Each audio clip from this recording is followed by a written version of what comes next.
রব্বুল আলামিন জানিয়েছেন আসিকাল্লাযীনা তাকাউ রাব্বাহুম ইলাল জান্নাতি যুমারা হাত্তা ইযা জাউহা ওয়া ফুতিহাত আবওয়াবুহা ওয়া ক্বাল। আল্লাহকে ভয় করে যারা জীবন চালায় এই মানুষগুলোকে ফেরেশতারা ধাক্কা দেবে জান্নাতে নেওয়ার জন্য, কিন্তু জান্নাতে যাওয়ার আগেই তাদের জন্য দরজাগুলো সব খোলা থাকবে। এই যে মাঝখানে ওয়া আছে, এর আগের আয়াতে কিন্তু ওয়া নেই। এই ওয়ার তাফসীর আমি 19টা পড়েছি, এর ভেতরে একটা হচ্ছে জাহান্নামে যারা যাবে ওখানে যাবার পরে দেখবে দরজা বন্ধ, যিনি মালিক আছে দারোয়ান, নাম তার মালিক, ওনাকে বলার সঙ্গে সঙ্গে খুলে দেবে, ভেতরে দিয়ে আপনাকে তালা লাগিয়ে দেবে। জান্নাতের দরজা ওই রকম না, 24 ঘন্টা এটা উন্মুক্ত থাকে, খোলা থাকে। রমজানুল মোবারক আসলে জান্নাতকে আরো বিউটিফাই করা হয়, সাজানো হয়। জাহান্নামের যত দরজা আছে সব বন্ধ, এমনকি মজবুত করে দেওয়া হয়। নবীজি বলেন জান্নাতের যে ভোর পরিগুলো আছে এরা গান বলতে আরম্ভ করে আনন্দে। 1 বছর পরে 26শে মার্চ আসলে আমরা যেমন আনন্দে আত্মহারা হয়ে যায়, 16ই ডিসেম্বর আসলে বিজয় দিবস পালন করার জন্য আনন্দে আত্মহারা হয়ে যায়। 16ই ডিসেম্বরে আর কি হয়েছে, একটা দেশ স্বাধীন হয়েছে একটা দেশ থেকে, এতটুকু। রব্বুল আলামিন বলেন রমজানুল মোবারকে যে রাতে কোরআন নাজিল হয়েছে এই পৃথিবীর মানুষের জন্য এত বেশি উপকার হয়েছে, শুধু একদিন না, হাজার হাজার বছরেও মানুষের এই পৃথিবীতে এত উপকার হয়নি। এই জন্য আমরা রমজানুল মোবারক আসলে সেরা কদরটা তেলাওয়াত শুনি বেশি। ইন্না আনজালনাহু ফি লাইলাতিল কদরি ওয়া মা আদরাকা মা লাইলাতুল কদর। অবশ্যই আমি কোরআনে কারীম লাইলাতুল কদর নাযিল করেছি মহিমান্বিত রজনীতে। এই যে আজকে শুরু হয়ে গেছে, এখান থেকে যে বিজোড় 10 দিন আছে, যে কোনো একদিনেই হতে পারে। যদিও 27শে রমজান আমরা অনেকে মনে করি না, যে কোনো একদিন হতে পারে। আল্লাহ পাক বলেন নবী আপনি কি জানেন এই কদরটা কি? আপনাকে যে বললাম লাইলাতুল কদর, আপনি জানেন এটা কি? লাইলাতুল কদরি খায়রুম মিন আলফি শাহর। এটা আলফুন ওয়াহিদুন আল্লাহ দেননি, যারা আরবি গ্রামার জানে। আলফুন ওয়াহিদুন মানে 1000 বছর, আর আলফুন শাহরুন মানে নির্ধারিত না, দুইটাই নাকিরা, অনির্দিষ্ট। এটা 1000 বছর না, আমরা 84 বছর 4 মাস মনে করি না, 83 বছর 4 মাস না, 1000 বছর না, কত বছর কেউ জানে না। আল্লাহ যেহেতু নির্ধারিত করেন না, এজন্য আমাদের নির্ধারিত করা ঠিক না। এটা হাজার হাজার বছর। এই পৃথিবীর মানুষের হাজার হাজার বছরও যে উপকার আল্লাহ করেননি, এই একদিনে কোরআনে কারীম নাজিল করে তার চাইতে বেশি উপকার করেছে। এর নাম লাইলাতুল কদর। কি উপকার করলেন? কোরআনে কারীম নাজিল হওয়ার আগে শ্রমিক তার মর্যাদা মূল্য ফিরে পায়নি, পেত না। মেয়েরা তাদের সম্মান মর্যাদা পায়নি, পেত না। মেয়েলোক হলে তাদেরকে জীবিত কবর দিয়ে দিত। শ্রমিককে কাজ করিয়ে টাকা দেওয়া দূরের কথা, আরো পিটাতো। শ্রমের কোনো মর্যাদা ছিল না, নারীর মর্যাদা ছিল না, মানবতারও কোনো দাম ছিল না পৃথিবীতে। এই কোরআনে আল্লাহ এমন এমন বিধান নাজিল করে মেয়েদের মর্যাদা, শ্রমের মর্যাদা, নারীর মর্যাদা এত বেশি বাড়িয়ে দিয়েছেন যে হাজার হাজার বছরও পৃথিবীর মানুষকে আল্লাহ যা দেয়নি কোরআনের ভেতরে তাই দিয়ে ধন্য করেছেন। সুবহানাল্লাহ। শ্রমের মর্যাদা এতবার বাড়িয়ে দিলেন বেশি। নবীজি বললেন আল কাসিবু হাবিবুল্লাহ, যারা কাজ করে খায় এরা সাধারণ মানুষ আর থাকে না, এরা আল্লাহর বন্ধু হয়ে যায়। আপনি খেয়াল করেন শব্দের দিকে, যারা কাজ করে খায় এরা কিন্তু আর সাধারণ মানুষ নেই, এরা আল্লাহর বন্ধু। আর একটা ভ্রান্ত ধারণায় বাংলাদেশের মানুষ আর পাকিস্তানি আর ভারতে আছে। আল্লাহর বন্ধু তাদেরকে মনে করি যাদের কোনো কাজ নেই, শুধু বসে বসে খায়। বিভিন্ন গাছতলায় বসে আছে, বিভিন্ন দরবারে বসে আছে, বলেন তোর কোন কাজ আছে? দরবারে বসে আপনার কোন কাজ বলেন? আপনি শুধু 24 ঘন্টা বসে থাকা আর হু হু করা ছাড়া কোনো কাজ আছে? গাছতলা যারা বসে আছে, বাঁশতলায় আস্তানা করে, কোন কাজ আপনার বলেন? আপনাকে তো আল্লাহ বানিয়েছে লাকাদ খালাকনাল ইনসানা ফি কাবাদ, অবশ্যই আমি মানুষকে বানিয়েছি পরিশ্রম করার জন্য। আপনার এই শরীর, আপনার এই মেধা, এগুলো তো শ্রম দিয়ে পৃথিবীর মানুষকে কিছু দেওয়া লাগবে। আর চিন্তা ভাবনা করে, শরীর দিয়ে, গবেষণা করে, আমাদের ব্রেন দিয়ে, মাথা দিয়ে কি কিছু বানাতে পারি। আমরা একটা সই বানাতে পারি, একটা গ্লাস বানাতে পারি। পানি খেয়ে বাঁচা লাগবে, একটা গ্লাস, একটা মগ, এগুলো আমাদের ব্রেনে আসে না। একটা সই বানানো লাগবে, কাপড় চোপড় অন্তত সেলাই করে যেন লজ্জাস্থান ঢাকা যায়, সেটাও বানাতে পারি না। কি কি করেন আপনি? আপনাকে তো আল্লাহ বানিয়েছে চিন্তা ভাবনা করার জন্য, গবেষণা করার জন্য, শ্রম দেওয়ার জন্য। এই জন্য পৃথিবীতে যারা শ্রম দেয়, ঘাম ঝরায়, ওয়াক্তুল আজিরা আজরাহু ক্বাবলা ইয়াজফারাহু, শ্রমিকের ঘাম শুকিয়ে যাওয়ার আগে তার পারিশ্রমিক তার হাতে ধরিয়ে দাও, এই নির্দেশ কার? আর কত মানুষের রমজানেও শ্রমিকের পয়সা মেরে খায়। এই গাজীপুর জেলায় বেশি, কারণ এখানে গার্মেন্টস বেশি। কি যারা দায়িত্বে আছে, কত মানুষ এই যে 8 ঘন্টা 10 ঘন্টা 12 ঘন্টা ডিউটি করে, তাদের যা দেওয়া দরকার এগুলো না দিয়ে, শ্রমের মর্যাদা না দিয়ে আপনারা আরো টাকা পয়সা মেরে খান। আপনি মানুষ, শ্রমিকের পয়সা মেরে না খেয়ে পায়খানা খাওয়া ভালো। যেহেতু শুধু এটা গাজীপুরে থাকছে না, কত কিরমান কাতিবিন দেখছেন না, এরা তামাম দুনিয়ায় পৌঁছাবে। আমি 8-9 দিন মালয়েশিয়া ছিলাম, সিঙ্গাপুরে। মালয়েশিয়া দেখলাম ওখানে ওয়াজ বাজতেছে এক দোকানে। কি গো, ভাষা কি? আমি বাড়ি যশোরে। একজন বলছে আমার বাড়ি পাকিস্তান, একজন বলে আমার বাড়ি থাইল্যান্ড। এখানে কি এ ওয়াজ বুঝতেছে? হুজুর সব বুঝে ফেলিস। এতদিন শুনতে শুনতে আপনার ভাষা সব আমাদের বোঝা হয়ে গেছে। আসলেও তো শ্রমিকের মর্যাদা নেই, শ্রমের মর্যাদা আমাদেরকে দেওয়া হয় না। আমরা এই দেশ থেকে, বাংলাদেশ, পাকিস্তান থেকে আর ভারত থেকে আসে ওরা। এই যে আমার সাথে 2 জন কাজ করছে 12 বছর, একজন পাকিস্তানের, 2 জন ভারতের। এরা আসতে 1,20,000 টাকা খরচ হয়েছে বাংলাদেশের টাকায়। অথচ ভারত, কলকাতা থেকে যারা যায়, বাংলাদেশ থেকে যারা যায়, ডিস্টেন্স প্রায় সমান সমান। মালয়েশিয়া, সিঙ্গাপুরে, বুঝতেছেন? অথচ মালয়েশিয়া বাংলাদেশ থেকে যেতে কমপক্ষে 6.5 লাখ 7 লাখ টাকা লাগে। আর আমাদের পাশে কলকাতা থেকে যাচ্ছে, মায়ানমার থেকে যাচ্ছে, ওখান থেকে 1,20,000 টাকায় চলে যাচ্ছে। বাকি টাকাগুলো কি ফেরেশতারা খায়? এই যে স্যার ভালো জানবে।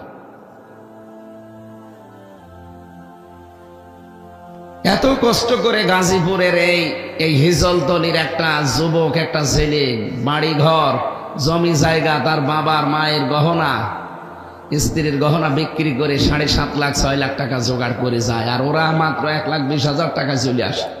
কাজ তো একই 2 জনের। দেখলাম দর্জির কাজ করছে 12 ঘন্টা একাধারে।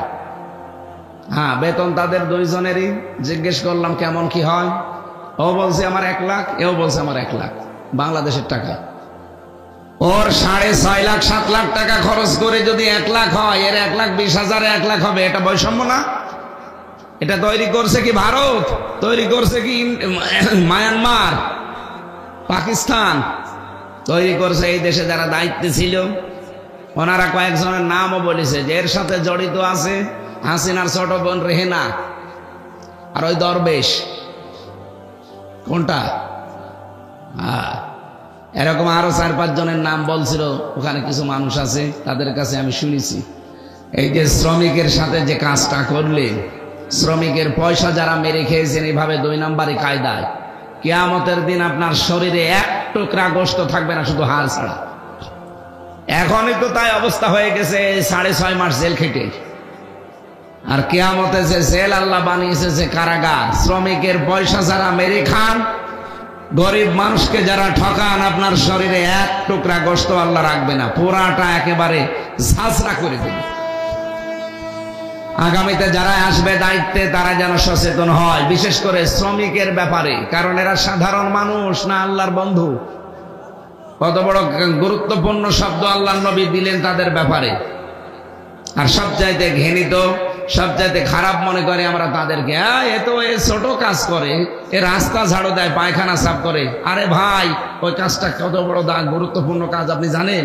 এই গাজীপুরে যারা রাস্তা ঝাড়ু দেয়, টয়লেট সাফ করে, ওরা যদি না থাকতো এই শহর বসবাসের অযোগ্য হয়ে যেত। সকালবেলা বের হতে পারতেন? আপনি তো সাহেব মানুষ, আপনি তো এসব করেন না। এই জন্য যারা এই কাজ করে খায় এদেরকে ছোট ভাববেন না, আর নিজেরাও আপনারা ছোট মনে করবেন না।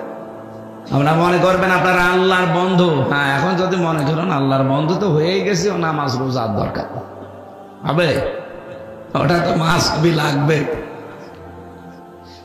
কোরআনে কারিমে আল্লাহ উদ্বুদ্ধ করছেন, ফাইদা কুদিয়াতিস সালাতু ফান্তাশিরু ফিল আরদি ওয়াবতাগু মিন ফাদলিল্লাহ ওয়াযকুরুল্লাহা কাসীরান লাআল্লাকুম তুফলিহুন।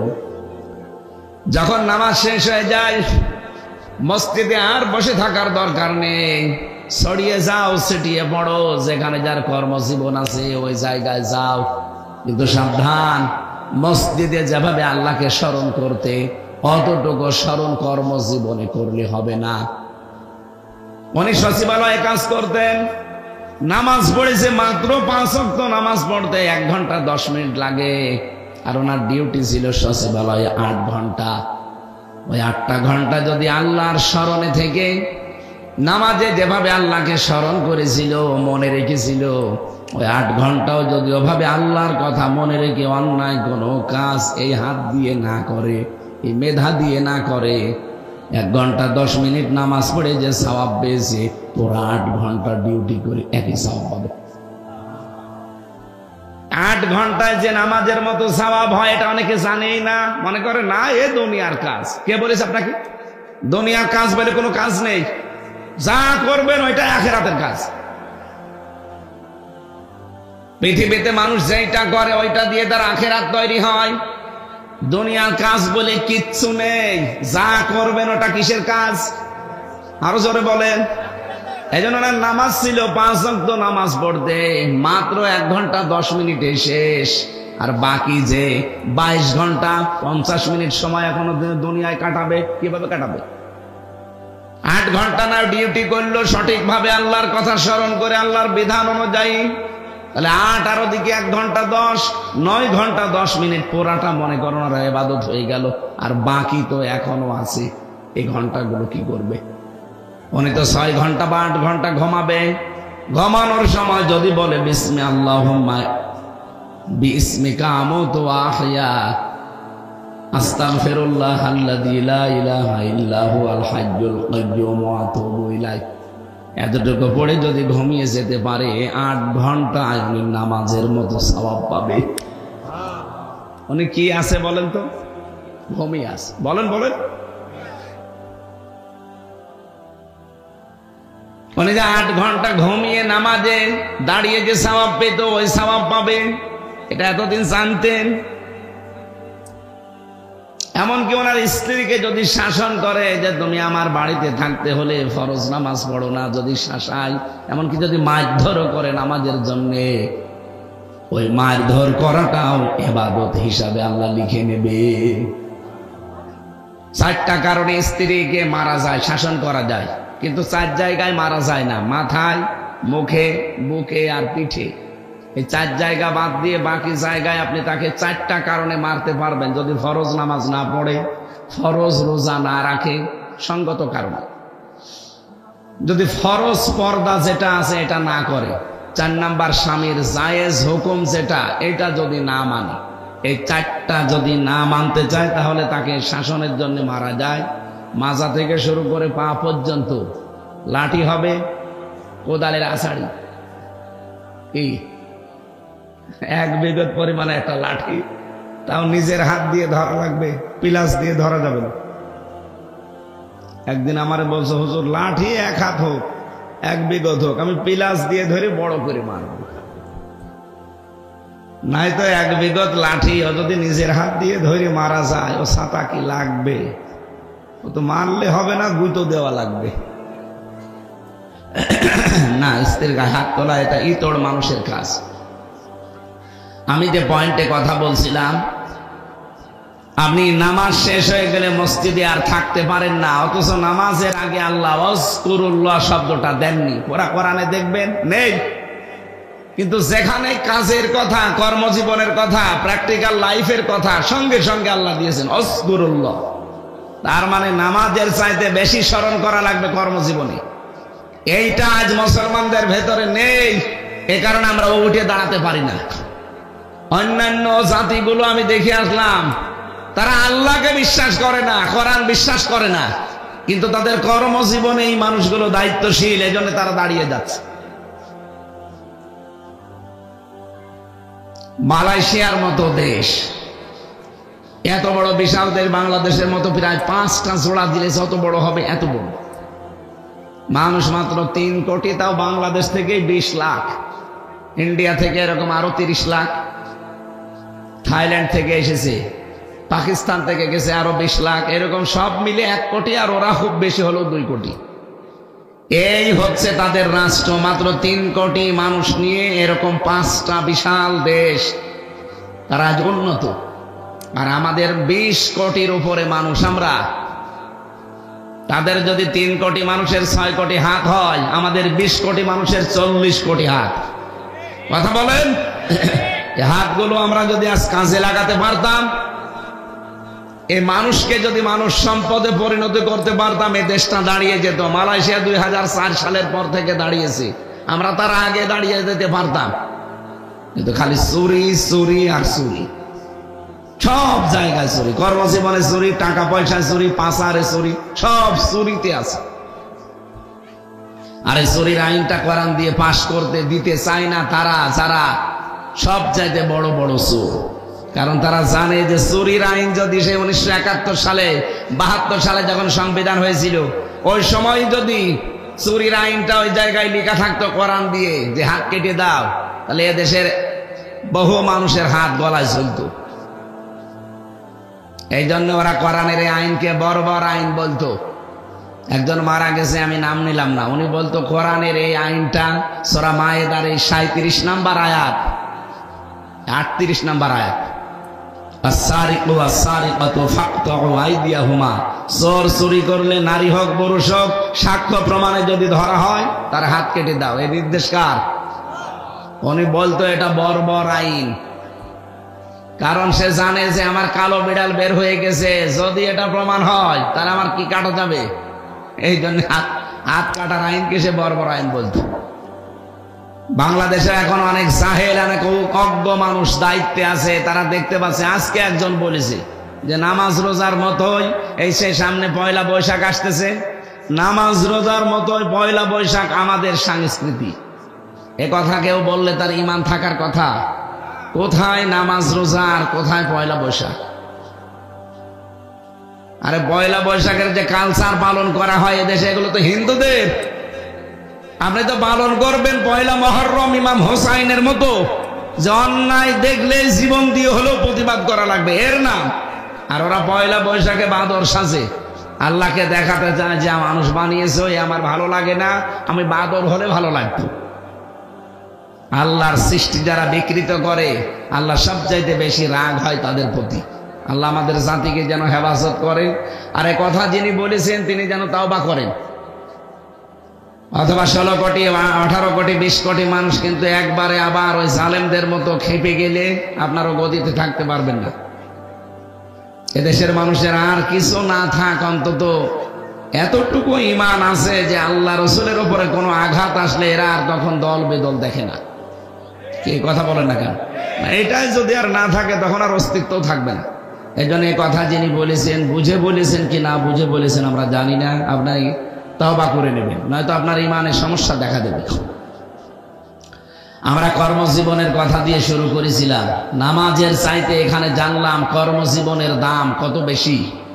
আমরা এই জন্য মসজিদে প্রবেশ করলে দেখবেন দুনিয়ার সব মানুষ একটা দোয়া পড়ে, আল্লাহুম্মা ইফতাহলি বা মাফতাহলি আবওয়াবা রহমাতিক, হে আল্লাহ তোমার রহমতের একটা না, আবওয়াব বহু বচন, বাবের যত দরজা আছে সব খুলে দাও। তাহলে রহমত পাওয়ার জায়গা কোনটা? মসজিদ। বলেন না কেন? রহমত পাওয়ার জায়গা। রহমত পাওয়া শেষ, এবার আপনি আর মসজিদে বসে থাকতে পারবেন এ কথা আল্লাহ কোরআনে দেয়নি। ফান্তাশিরু ফিল আরদ, ছড়িয়ে যাও জমিনে। ছড়িয়ে যাওয়ার সময় কি বলবা? এই জন্য মসজিদ থেকে বের হওয়ার সময় কি বলা লাগে? আল্লাহুম্মা ইন্নী আসআলুকা মিন ফাদলিকা। এই যে কোরআনের আয়াতে ছিল আবতাগু মিন ফাদলিল্লাহ, আল্লাহর রিজিক, আল্লাহর অনুগ্রহ তোমরা তালাশ করো, অনুসন্ধান করো, খোঁজ করো। আর এই দোয়াতেও আল্লাহ ওই শিক্ষাটাই আমাদেরকে নবীজি দিলেন যে আল্লাহুম্মা, হে আল্লাহ, ইন্নী, অবশ্যই আমি, আসআলুকা, আপনার কাছে চাই, মিন ফাদলিকা, আপনার রিজিক চাই। তাহলে ফজল মানে রিজিক, ফজল মানে কি? এটা পাওয়ার জন্য কি মসজিদ, মাদ্রাসা, খানকা, ঈদগাহ, গরস্থান, কোন জায়গা? জমিন। বলেন বলেন। ফান্তাশিরু ফিল আরদি, ছড়িয়ে যাও জমিনে। সুতরাং রিজিকের জন্য কোথায় থাকা লাগবে? এই জমিনে ছড়িয়ে ছিটিয়ে যে যেই সেক্টরে কাজ করছে। আপনি যদি কাজটা মনে করেন যে না নামাজের মতো এইটাও ইবাদত, বাংলাদেশ তো একেবারে দাঁড়িয়ে যাওয়ার কথা। কারণ নামাজে যেমন চুরি করা যায় না, 8 ঘন্টা ডিউটিতেও চুরি করা যাবে না। কথা বলেন না কেন?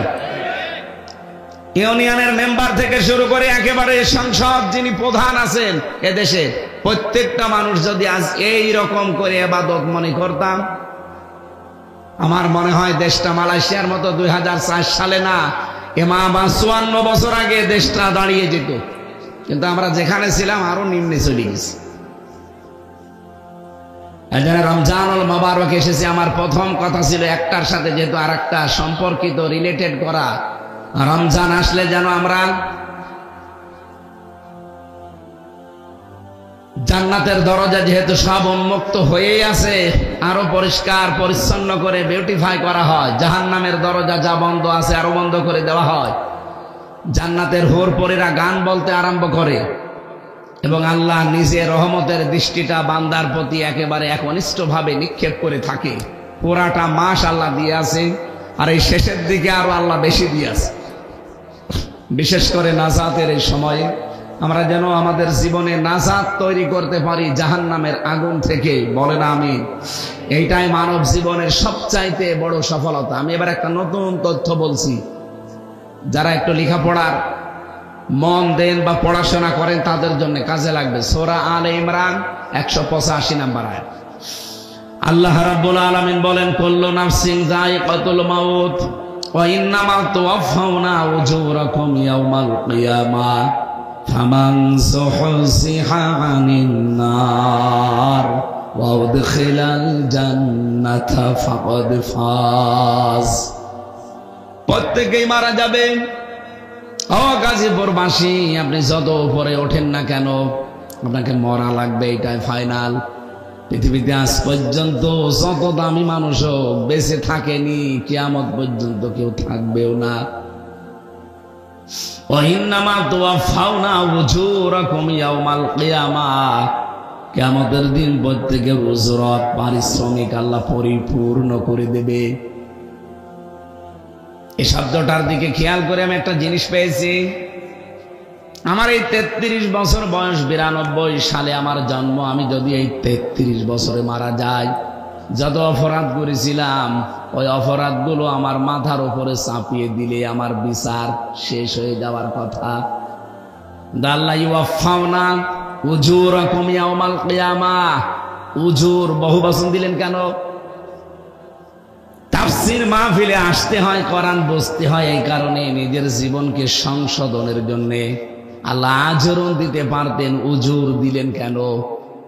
আমার 33 বছর বয়সে আমি মারা যাই, ঠিক আছে, কিন্তু 33 বছরে এমন এমন কাজ আমি আঞ্জাম দিয়েছি যে 33 কোটি বছর এটার রেশ থাকবে। আমি একটা সিনেমা তৈরি করলাম, একটা সিনেমা হল বানালাম। আমি হয়তো মরে গেলাম 33 বছর বয়সে, কিন্তু ওই সিনেমা হল, ওই সিনেমা তো আর বন্ধ হয়নি, ওটা চলতে আছে।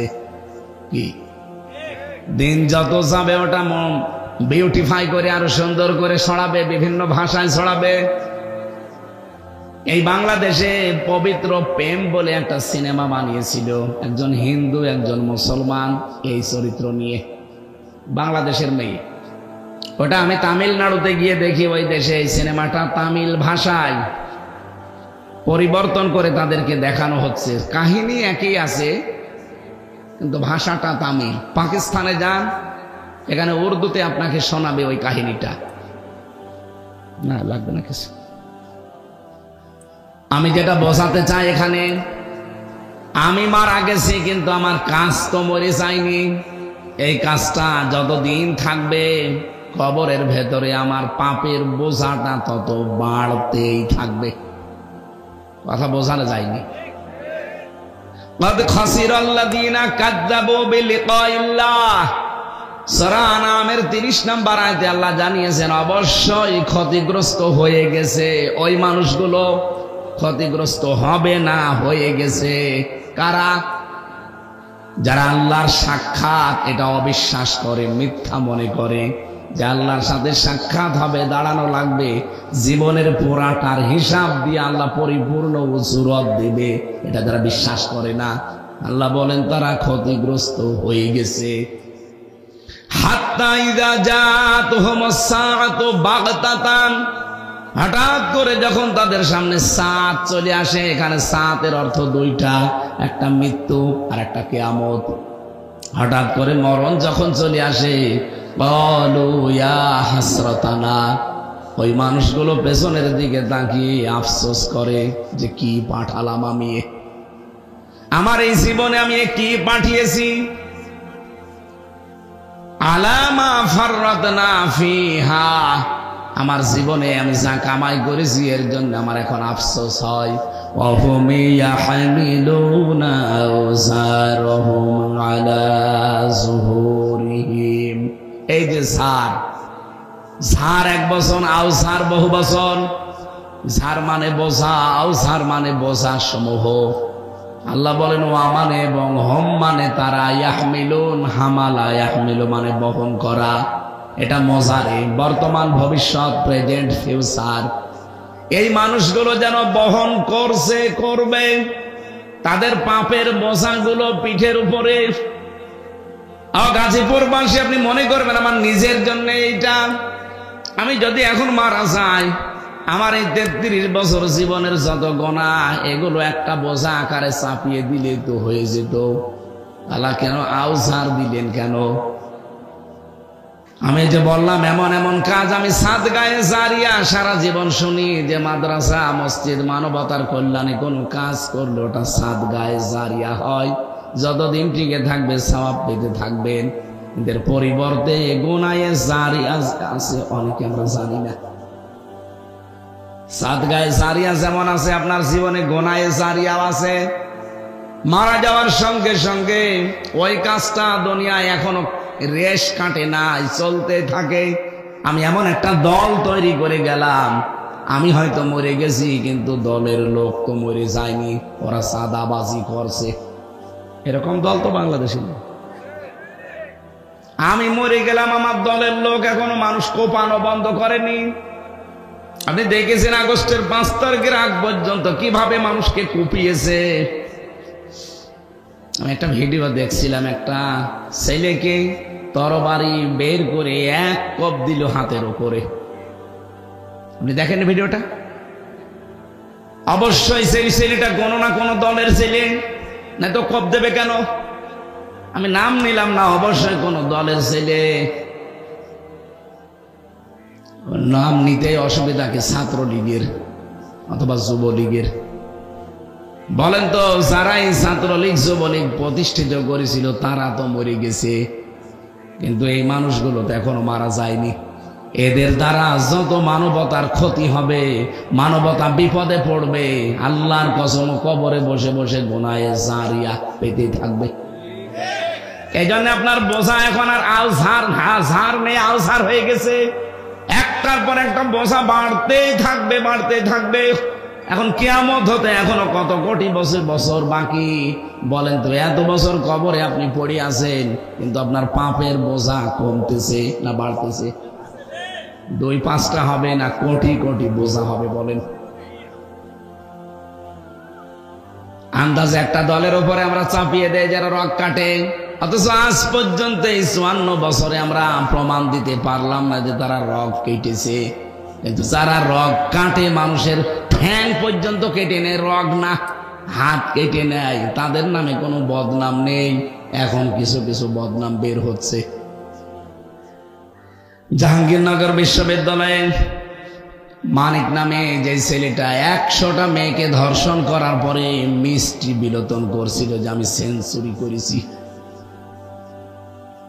উনি যেই দলের লোক, ওই দলটা যিনি প্রতিষ্ঠিত করেছিল সে তো মারা গেছে, কিন্তু ওই দলের এই ছাত্র তারা তো মারা যায়নি, তারা কাজ চালিয়ে যাচ্ছে। বাবা শাহজালাল সব হালাল। 100টা মেয়েকে ধর্ষণ করে যদি আপনি চিন্তা করতে পারেন, মিষ্টি বিলোচন করছে যে আমি সাকসেস, আমি আজকে সেঞ্চুরি করেছি। উনি তো মরে গেল, কিন্তু এই কাজগুলো যতদিন এই দুনিয়া জীবিত থাকবে, যত মানুষ ধর্ষণের শিকার হবে, যে কয়েকদিন আগে আসিয়া, এইটাও গোনাও তার আমলনামায় যাবে। কারণ তারা ধর্ষণ করে আনন্দ করে, উল্লাস করে। যত মানুষ এই ধর্ষণের শিকার হবে, সব গোনাগুলো যিনি দল কায়েম করেছিল তার আমলনামায় যে পাপের বোঝা বাড়তেই থাকবে।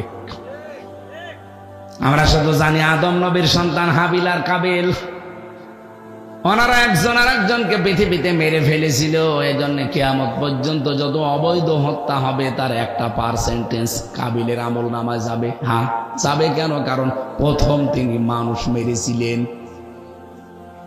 এইটা যদি আপনি সহজে বুঝে ফেলেন যে কিয়ামত পর্যন্ত কাবিল, এই লোকটা একটা মানুষকে মাত্র হত্যা করেছিল দুনিয়ায়, কিন্তু যত মানুষ কিয়ামত পর্যন্ত হত্যা হবে অবৈধভাবে, 2024 সালের 5 আগস্টের আগ পর্যন্ত 2732 জন মানুষ মারা গেছে সরকারি হিসাবে। কেউ না কেউ মেরে ফেলেছে, কি নাকি এমনি মরে গেছে? যেই মারুক না কেন তারা ওই কাবিলের মতো পার্সেন্টেজ পেতে থাকবে। কাবিলের বোঝা যদি কোটি কোটি হয়, আপনার বোঝা কয়টা হবে আপনি নিজে বলেন? এই জন্য আল্লাহ কিয়ামত বানিয়েছেন। উজু রকম দেওয়ার পরেই দেখবেন ইলা ইয়াউমিল কিয়ামা, আল্লাহ পাক বলেন আমি এটা দুনিয়ায় দেব না, এটা দেওয়ার একটা জায়গা বানিয়েছি, তার নাম কিয়ামত। কারণ তোমাকে আমি একটা জীবন দিলাম, তুমি একজন মানুষকে মেরে ফেললে, তোমাকে মেরে ফেললে তো শেষ, কিন্তু না, তুমি যদি একা 1000 মানুষ হত্যা করার কারণ হয়ে দাঁড়াও, তোমার ইশারায় যদি 1000 মানুষ মারা যায়, তোমাকে একবার মেরে ফেললে তো হবে না, তোমাকে মারা লাগবে 1000 বার। দুনিয়া এরকম জায়গা আছে? বলেন বলেন, আপনি তো একবার মেরলে শেষ, 1000 বার মারবো কি করে? এই জন্য আল্লাহ কিয়ামত বানিয়েছেন। ফামান কি ইন্নামা তুওয়াফাউনা উজুরাকুম ইয়াউমাল কিয়ামাহ, কিয়ামতের ময়দানে তোর পারিশ্রমিক, তোর উজুরত আমাকে পরিপূর্ণ করে আমি দিয়ে দেব। যা তুই যা যা করেছিলি, তুই যদি একটা কারণ হয়ে থাকিস 20,000 মানুষ হত্যা করার, তোকে আমি 20,000 বার কিয়ামতে মারবো। কিভাবে মারবো? তোর চামড়া পাল্টাবো, শুধু চামড়া একটার পরে একটা পাল্টাতেই থাকবে। চামড়া পরিবর্তন করে নতুন চামড়া লাগানোটা কত বড় কঠিন কাজ, আপনি একটু লাগিয়ে দেখেন। আল্লাহ বলেন কিয়ামতে এই শাস্তিটা বৃদ্ধি করার জন্য আমি আল্লাহ ময়দানে মাহশার বানিয়েছি। ফামানে যুহজিহা আনিন নার ওয়া উদখিলাল জান্নাতা ফাকাদ ফাজ, ওই লোকটার জীবন সফল যাকে আল্লাহ জাহান্নামের আগুন থেকে মুক্ত করে জান্নাত দিয়ে দিয়েছে। এদিকে তাকান, খুব গুরুত্বপূর্ণ বিষয়টা।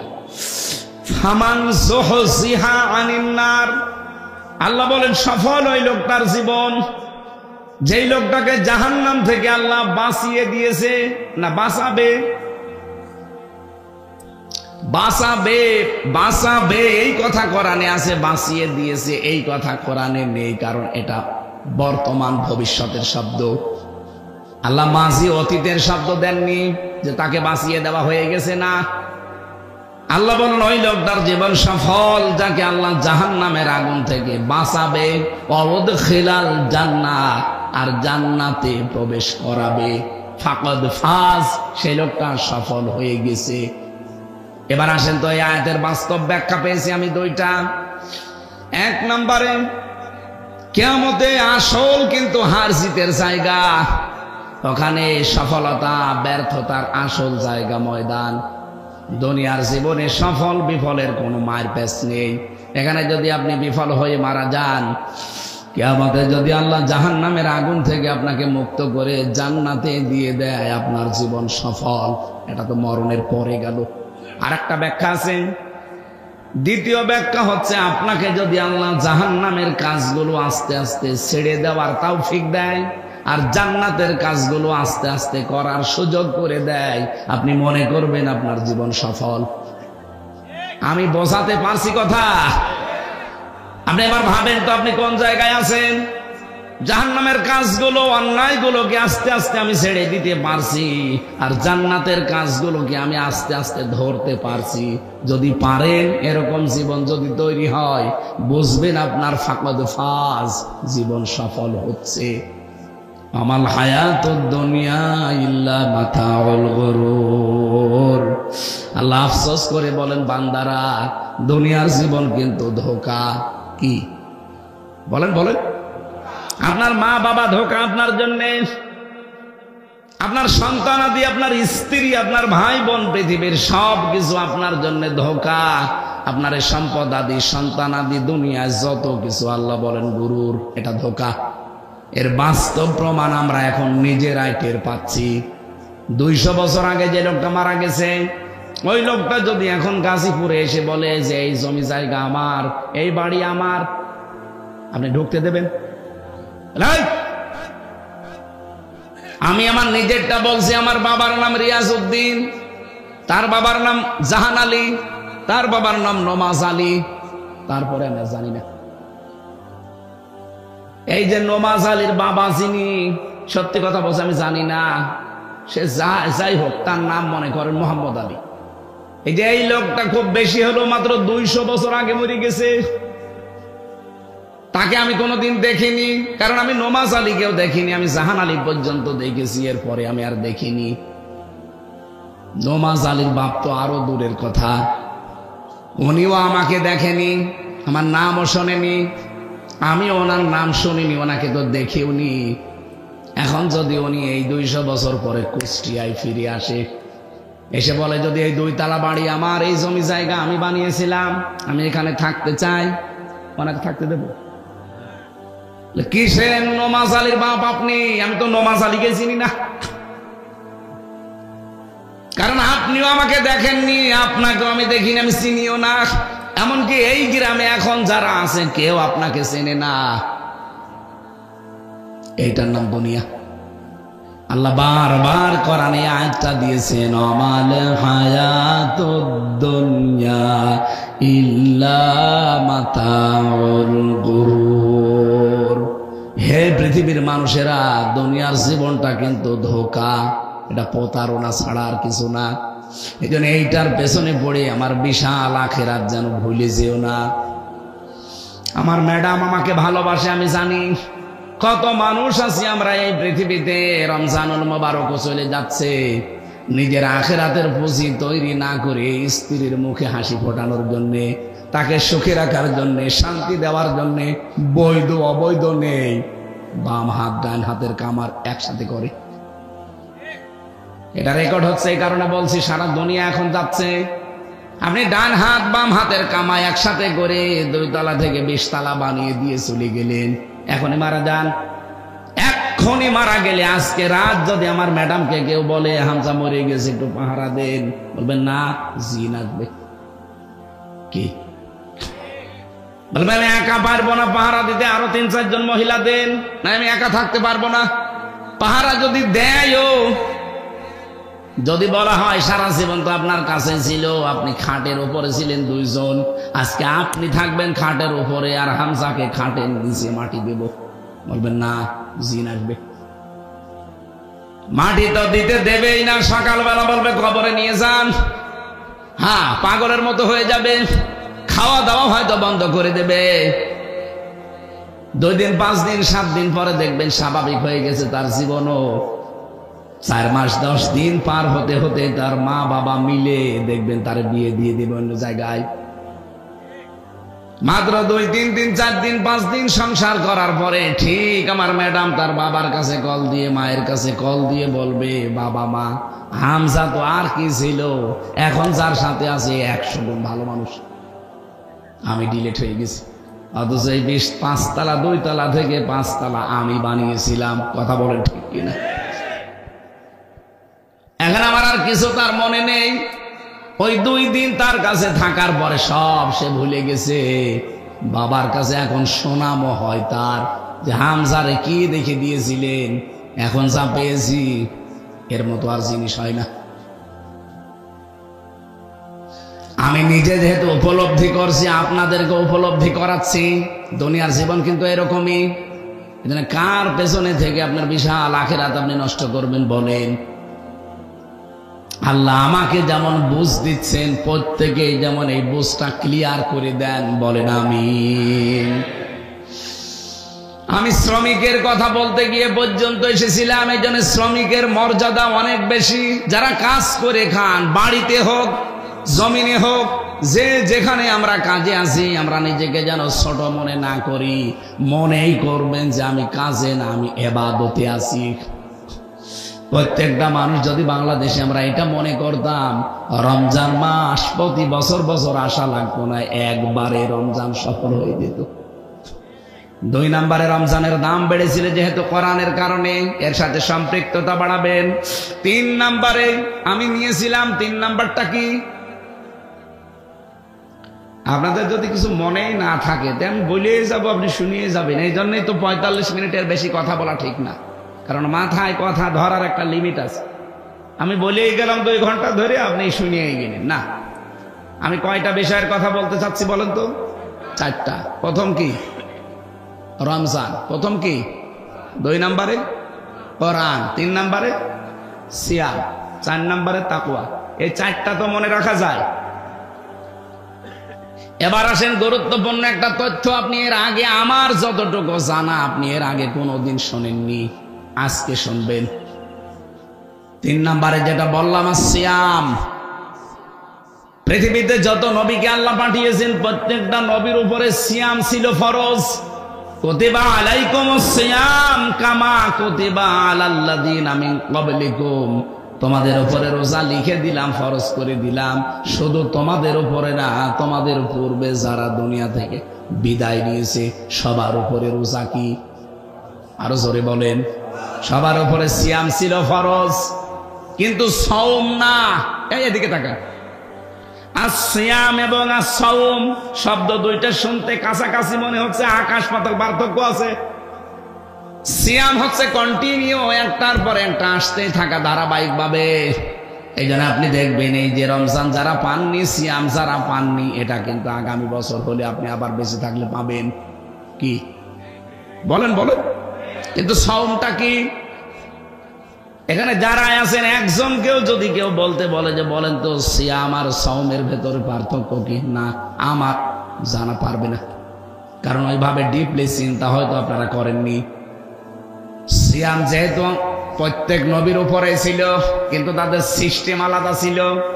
আমাদের সিয়াম হচ্ছে সকাল থেকে সন্ধ্যা পর্যন্ত না খেয়ে থাকা, পানি না পান করা, স্ত্রী সম্পর্ক থেকে বিরত থাকা, আর হারাম যত কাজ আছে হারাম কাজগুলো ছেড়ে দেওয়া। এই 4টা শর্ত পালন করার নাম হচ্ছে সাওম। এর নাম কি? আর সিয়াম কি? আমাদের উপরে তো সিয়াম ফরজ, অথচ আমি হাদিস পড়েছিলাম প্রথমে, আপনি দেখেছেন আস-সাওমুলি আস-সিয়ামুলি বলি নাই, কারণ হাদিস হচ্ছে আস-সাওমুলি, রোজা আমার জন্যে, ওয়ানা আজিজি বিহি বা ওয়ানা উজজা বিহি, এর পুরস্কার আমি আল্লাহ নিজে দেব, অথবা আমি নিজেই তার পুরস্কার হয়ে যাব। এটাকে সিয়ামের জন্য না সাওমের? বলেন বলেন। সাওম কাকে বলে বোঝা গেছে? কি? না খেয়ে থাকা খাবার, না খেয়ে থাকা পানি, স্ত্রী সম্পর্ক থেকে দূরে থাকা, আর হারাম কাজ যাবতীয় ছেড়ে দেওয়া। কয়টা শর্ত? আরো জোরে। কিন্তু সিয়ামটা কাকে বলে আপনি দেখেন, অন্যান্য নবীর উম্মতের উপরে সিয়াম ছিল, কিন্তু তাদের সিয়াম আমাদের মতো এই 4টা বিষয় ছিল না। হযরতে মারিয়াম আলাইহিস সালাম তিনি সিয়াম ছিলেন, তার সিয়াম বা তার রোজার নিয়ম ছিল কি? তিনি সব করতে পারতেন, তিনি খাবার খেতে পারতেন, পানি পান করতে পারতেন, সব করতে পারতেন দুনিয়ায়, শুধু কথা বলতে পারতেন না। মারিয়াম আলাইহিস সালামের যে নিয়ম, তার রোজার যে নিয়ম সিয়ামের, ওনার সাথে আমাদের রোজার মিল আছে? বলেন বলেন। এখন যদি বলেন না আমি মরিয়মের মতো রোজা রাখবো, শুধু কথা বলবো না আর সব খাবো, হবে? কারণ আমাদের ওই রোজা আল্লাহ দেয়নি। এই জন্য সিয়াম এটা কন্টিনিউ, প্রতি বছর আসতেই থাকবে, এটা কিয়ামত পর্যন্ত। কিন্তু সাওম এটা আপনাকে তৈরি করা লাগবে। আমি আশা করি কথা বোঝাতে পেরেছি। আর সিয়াম আর সাওম কি এক? সিয়াম আসে কন্টিনিউ, ধারাবাহিকভাবে একটার পরে একটা, আর প্রত্যেকটা উম্মতের উপরে সিয়াম আছে। এই পৃথিবীতে এখন 4,500 ধর্মের মানুষ বাস করে, প্রত্যেকটা ধর্মের মানুষ সিয়াম রাখে। আপনি ইহুদিদের দিকে তাকান, তারাও সিয়াম রাখে, কিন্তু তারা সেহরি করে না। খ্রিস্টানদের দিকে তাকান, তারাও সিয়াম করে, কিন্তু তারা ইফতারি করে না। এই যে হিন্দু যারা মুশরিক, এরাও বাবা মা মরে গেলে সিয়ামই করে, রোজায় রাখে, উপোস বলে, কি বলে? ওরা না খেয়ে থাকে না, কিন্তু তারা সেহরিও করে না, ইফতারিও করে না। আর আমাদের যে সিয়াম, এখানে সেহরি আছে, ইফতারি আছে, আর ওই 4টা শর্ত মেনে চলা আছে। নবীজি হাদিসে কুদসি, এটা বিশ্ব নবী এই জন্য জানিয়েছে, আস-সাওমু লি ওয়া আনা আজিজি বিহি। এটা আল্লাহর কথা নবীর মুখ দিয়ে বের হচ্ছে। কেউ যদি সিয়াম সাধনা করে, সাওম পালন করে, আমার আল্লাহ পাক নিজে তাকে পুরস্কার দেবেন, অথবা নিজেই পুরস্কার হয়ে যাবেন। এখন আমার প্রশ্ন, আল্লাহ সিয়ামটা কেন রমজানে দিলেন? এখনো তো 12 মাস ছিল, সেই মাসে সিয়ামটা দিলেন না কেন? রমজানের সাথে, কোরআনের সাথে সিয়ামের এমন অঙ্গাঙ্গি ভাবে জড়িত সম্পর্ক, আপনি এর ভেতরে না ঢুকলে বুঝবেন না। বক্তা চলে এসেছে, তো এই জন্য আমি তাড়াতাড়ি করছি। 4 নাম্বার বলেছিলাম তাকওয়া, লাআল্লাকুম তাত্তাকুন। রব্বুল আলামিন বলেন সিয়ামটা দিয়েছি এই কারণে, যেহেতু তোমরা তাকওয়াবান হতে পারো, তাকওয়া অর্জন করতে পারো। এই তাকওয়াটা কি? এটা কি গাজীপুরের বাজারে কিনতে পাওয়া যায়? এইবার ভালো করে শুনবেন, এতক্ষণ যা করেছেন আমি কিছু বলি নাই, এদিকে তাকান। এবার এই 4টা বিষয়, আমি এটাও জানি যে 4টা বিষয় জীবনে শোনেননি, এখনই শুনবেন। তাকওয়া মানে আমার মতো জব্বা গায়ে দিয়ে, পাগড়ি মাথায় দিয়ে, সুন্দর টুপি মাথায় দিয়ে, হাতে তসবিহ নিয়ে হো হো করা না। তাকওয়ার ব্যাখ্যা পেয়েছি আমি 4টা। হযরতে আলীকে জিজ্ঞাসা করা হচ্ছে,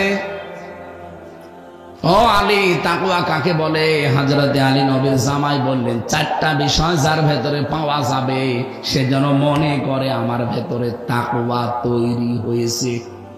আমি এবার প্রশ্নটা ছেড়ে দিলাম, বলেন তো, যে 4টা বিষয় হযরতে আলী বলেছিলেন, যে 4টা বিষয় যদি আপনার ভেতরে থাকে, তাহলে আপনি বুঝবেন আপনি তাকওয়াবান হয়েছেন। আর যদি না থাকে, আপনি যতই বুজুর্গ দাবি করেন, আপনি বুজুর্গ না, আপনি বেজির্গ। চলে এসেছে? এত বড় বক্তা চলে আসলে কথা বলা যায়? আলহামদুলিল্লাহ। ভাই, আমাদের শ্রদ্ধাভাজন বড় ভাই মাওলানা আব্দুল্লাহ আল আমিন, আন্তর্জাতিক অঙ্গনের কারি, আপনারা তেলাওয়াত শুনলে বুঝবেন।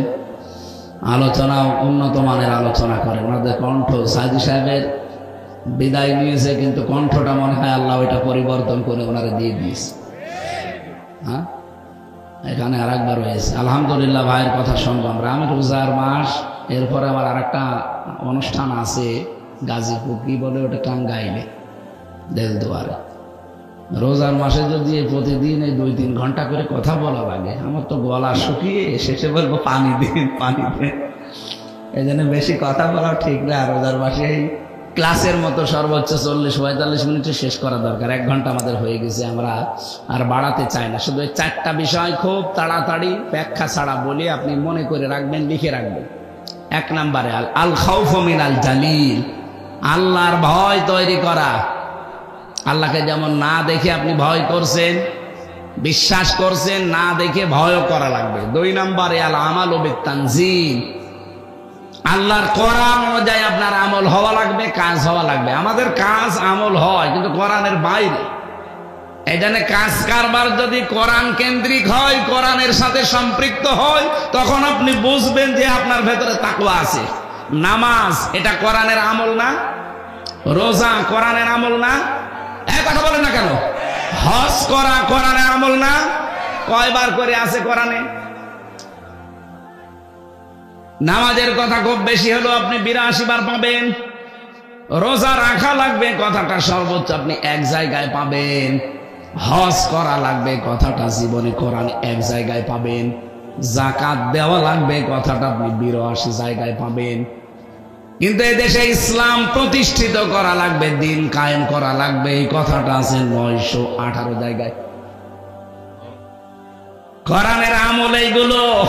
আপনি নামাজটা মেনে নিলেন, রোজাটা মেনে নিলেন, হজটা মেনে নিলেন, যাকাতটা মেনে নিলেন, 56,000 বর্গ মাইলে যে কোরআনে কারিম প্রতিষ্ঠিত করা লাগবে এটা আপনি মানেন না। আর কেউ মানতে বললে আপনি বলেন এটা ধর্ম ব্যবসা। এক কথা বলে দেখা, তাহলে এইটা যদি ধর্ম ব্যবসা হয়, নামাজও কি ওইটা ধর্ম ব্যবসা? 9টা এর ভেতরে আছে, আর 918 জায়গায় আছে এইটা যে আকিমুদ্দিন, দিন কায়েম করো, ডাইরেক্ট হোক ইনডাইরেক্ট হোক। হয়তো 1 জায়গায় আপনি আকিমুদ্দিন পাবেন, অন্য জায়গায় পাবেন আলালাহুল খালক ওয়াল আমরু, আর এক জায়গায় পাবেন ইনিল হুকমু ইল্লা লিল্লাহ। এরকম বিধানগুলো আছে। তাহলে সবগুলোর সামারাইজ করলে আমি 918 জায়গায় পুরা কোরআনে পেয়েছি। ওইগুলোর কথা বললেই মানুষের কাছে আমরা কালার হয়ে যাই, বলে হুজুর বেশি বুঝি। অথচ নামাজের কথা সুর দিয়ে বলি, মানুষ কান্নাকাটি করবে আর বলবে খুব ভালো মানুষ।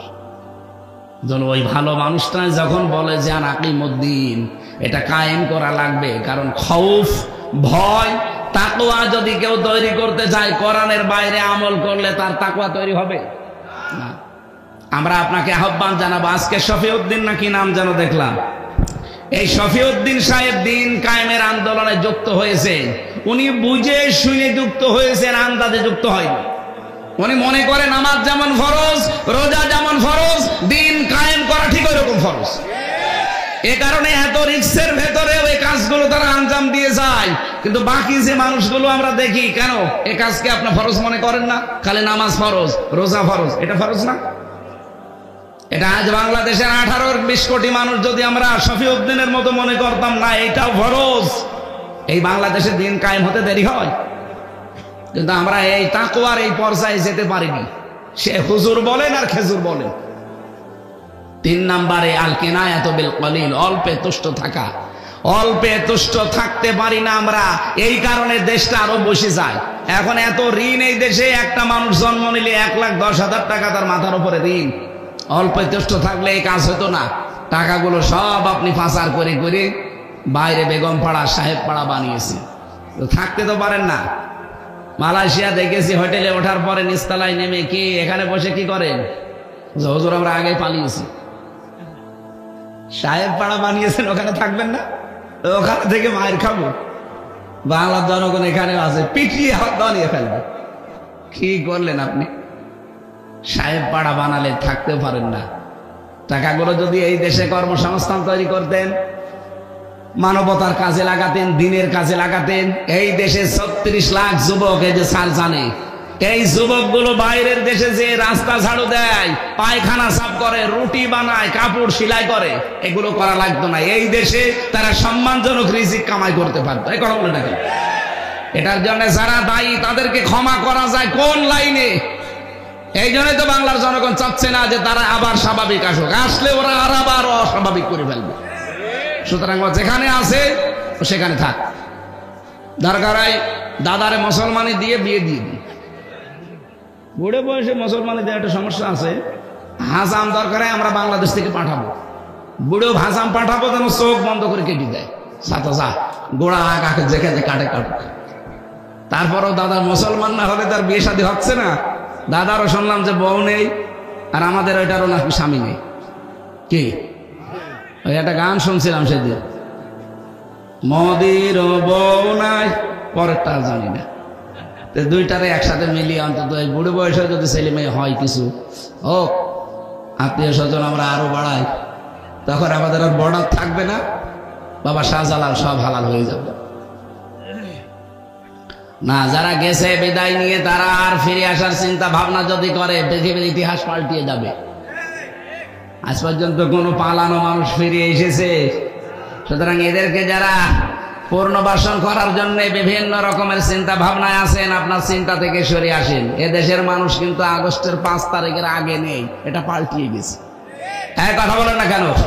যে যেখান থেকে এটা চেষ্টা চালাবেন ব্যর্থ হবেন, সে সেনাবাহিনী হোক আর অন্য বাহিনী হোক, যেখানে যারা আছেন। আমরা দেখছি সেনাবাহিনীর যিনি প্রধান, উনি অলরেডি আত্মীয়তার সম্পর্ক ছিন্ন করে জাহান্নামী হয়ে গেছে। কারণ আত্মীয়তার সম্পর্ক যারা ছিন্ন করে তারা কি, উনি কি করল, ওনার নিজের আপন লোক আত্মীয়তার সম্পর্ক ছিন্ন করে ফেলেছে। এটা মিডিয়া আবার কাটছাট করে উল্টো পাল্টা বোঝা, কারণ এদের কাজই তো এরকম উলটপালট। আমরা হাদিস পড়েছিলাম যে লা ইয়াদখুলুল জান্নাতা কাতিউন, যারা আত্মীয়তার সম্পর্ক ছিন্ন করে তারা কি জান্নাতে যাবে না, তারা জাহান্নামী। তো ওনার আত্মীয় ছিল, উনি সম্পর্কটা যদি ঠিক রাখতে পারে না। এখন শুনছি গোপনে আবার বিভিন্ন কায়দায় সম্পর্ক ঠিক রাখার চেষ্টা চালাচ্ছে। কিন্তু বাংলাদেশের মানুষ এখন যে জায়গায় আছে, এ দেশের মানুষ আর মানবে না। আপনি দরকারায় নতুন আত্মীয় করেন, ওই আত্মীয় ভুলে যান, ওটা আত্মীয় না। হযরতে নূহ আলাইহিস সালাম তার সন্তানের পরিচয় দিতে চাচ্ছিলেন, আল্লাহ বললেন না, সন্তান না, ওইটা আপনার। ওটা আপনার আহাল পরিবারের লোকেরা যারা আল্লাহ রসুলকে মানে না, মানবতার জন্য যারা হুমকি, ওরা আপনার আত্মীয়ই না। এই জন্য আমরা এদেশে যারা মুসলিম আছি, এ দেশের বৈধ যারা নাগরিক আছি, এ দেশটাকে যারা অবৈধ করার জন্য চেষ্টা চালিয়েছেন, আপনি তো আমার আত্মীয় হলো। এখন আমরা কোরআনের ওই আয়াত অনুযায়ী বলবো, লাইসা লাকা মিন আহলিকা, আপনি আমার আত্মীয়ই না। আমরা চেষ্টা চালাচ্ছি। 4 নাম্বারটা হচ্ছে ওয়াল ইস্তিদালু লিয়াউমির রাহি, আখিরাতের পুঁজি তৈরি করার জন্য সে লোকটা সচেষ্ট থাকবে। আল্লাহ রাব্বুল আলামিন আমাদেরকে 4টা যে স্তর বললাম, আল্লাহর ভয় তৈরি করা, কোরআনের আমল করা, অল্পে তুষ্ট থাকা, আর আখিরাতের পুঁজি তৈরি করার জন্য চেষ্টা চালানো। এই 4টা যার ভেতরে আছে তার ভেতরে তাকওয়া আছে, আর এই 4টা যার ভেতরে নেই সে আকাশ দিয়ে উড়ে গেলে ওর ভেতরে তাকওয়া নেই। যেহেতু রমজান এসেছে আমাদেরকে তাকওয়া শিক্ষা দেওয়ার জন্য, আর কোরআনে কারিম আল্লাহ নাযিল করেছেন রমজানে, ইন্না আনজালনাহু ফি লাইলাতিন মুবারাকা, অবশ্যই আমি আল্লাহ কোরআন নাযিল করেছি একটা বরকতময় রজনীতে। ইন্না কুন্না মুনযিরিন, আর আমি নিজে সতর্ককারী। সতর্ককারীকে আমরা শুধু অ্যাডভার্টাইজ করছি, আসল সতর্ককারীকে কোরআনে আল্লাহ এরকম সতর্ক বাণী দিয়েছেন 500। ফিহা ইফরাকু কুল্লু আমরিন হাকিম। আল্লাহ এই কোরআন নাযিল করেছেন যেই দিন, ওই দিন তিনি গুরুত্বপূর্ণ কিছু সিদ্ধান্ত নেবেন। যেহেতু 27 রমজান সামনে, 21, 23, 25, 27, 29 এর ভেতরে যে কোনো একদিন আল্লাহ রাব্বুল আলামিন গুরুত্বপূর্ণ কিছু সিদ্ধান্ত নেবেন। আমরা দোয়া করছি মুসাফির অবস্থায়, রোজাদার অবস্থায়, আল্লাহ যেন আমাদের এই দেশটা যত ষড়যন্ত্র হচ্ছে সব কিছুকে নস্যাৎ করে এমন কিছু গুরুত্বপূর্ণ সিদ্ধান্ত আমাদের ব্যাপারে নেন, আমরা যেন সামনে কোরআন সংসদে চলছে এটা দেখে মরতে পারি। আমার কথার অর্থ বোঝা গেছে, আমি জানি আপনারা বুঝেছেন। ফিহা ইফরাকু কুল্লু আমরিন হাকিম, আল্লাহ কিছু গুরুত্বপূর্ণ সিদ্ধান্ত নেবেন এই রাতে। সুতরাং আমরা বারবার দোয়া করব, আমাদের যত রকমের ষড়যন্ত্র হচ্ছে দেশ নিয়ে, দেশে বিদেশের মাটিতে, সব আল্লাহ যেন নিজে নস্যাৎ করে দেয়। আর এমন কিছু বরকতময় সিদ্ধান্ত আল্লাহ যেন নেয়, যেটা ওই যে হাজার হাজার বছরও হয়নি, কোরআন নাযিল করে আল্লাহ যেটা দিয়েছে সেটা পাওয়া যাবে যদি এটা সংসদে যায়। আল্লাহ রাব্বুল আলামিন ওই দৃশ্য দেখে মরার তৌফিক আমাদের দান করুন, আমিন।